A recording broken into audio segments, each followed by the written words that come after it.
Okay. Okay. So Aubrey beat Quinlan Ford. Van beat Spring Hill tonight. So we got Van and Aubrey next week. Then you got Gilmer and Sunnyvale next week. We are looking at a potential Gilmer-Van matchup in the regional quarters. I think we did that 2 years ago, I think. Yeah, and they played at Rose Stadium. Rose Stadium, yeah. So I think Gilmer can get past Sunnyvale. I think Van should be able to get past Aubrey. And then that Gilmer-Van game, Gilmer beat Van earlier in the season. So it'll be interesting to see what they do if they match up again. But I think we're right on a collision course to Gilmer-Van. Well, and the way Van looked tonight, they scored 3 touchdowns in their first 3 drives. Yeah. You know, they were very crisp on offense and just moving the ball. 10 possessions for Van, 9 touchdowns, 1 kneel down. Wow. That's pretty good. Yeah, that's real good. All right, what's the next one, Colton? Right there. Oh, the second half of that. So Pleasant Grove beat Rusk.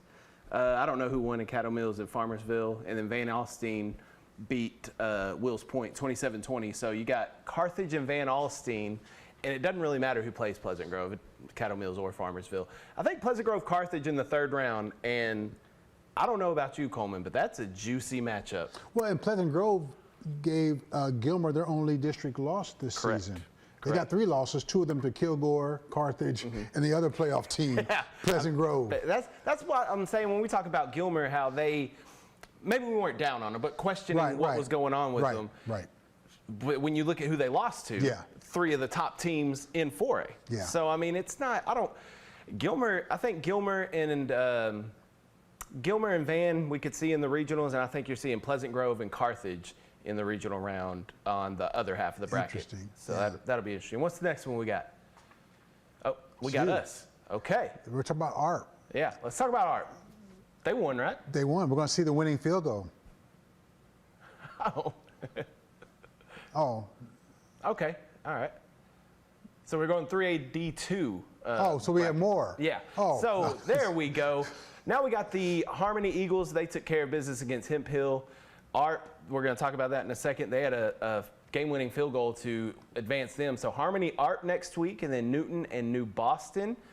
I think, if I'm predicting, we'll have a Harmony-Newton rematch in the regional quarter. Okay. You know, Harmony beat Newton last year in the playoffs. Yeah. So I think we'll have a rematch of that in that part of the region. We got any more brackets? I don't know what's going on. We do. West Rusk beat Redwater. Look at that score between New Diana and Anderson Shiro. 6-0. That's a defensive game. Hookston Edgewood just went final, and I'm going to pull out my phone. Okay. It just went final. 92-57 is your final. Well, that's a 1 and a 4. Hooks beat Edgewood 92-57. So Hooks in Dangerfield next week. West Rusk, New Diana. I think you're looking at I don't know, that Dangerfield Hooks game is going to be a really, really good game. Hooks is a really good football team. Dangerfield, we've talked about their losses and how they've lost to really good teams. They lost to Harmony.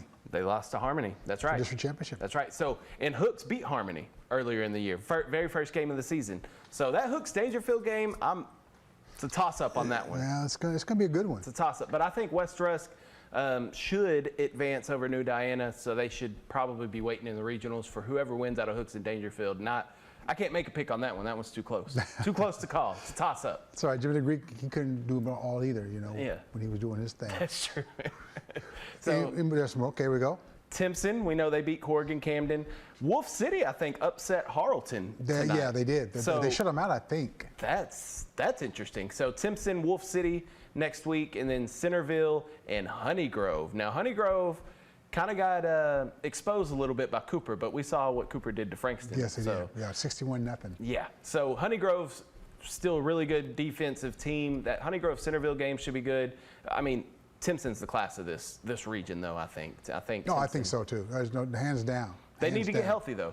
They need to get healthy. Yeah, we talked about Nickelberry, the young man who was in for J.J. Garner. Garner needs to get healthy. That has to be an all-hands-on-deck a situation for them. Bussy can't do it by himself. No. So they're going to need some help. What's the other half of the bracket looking like?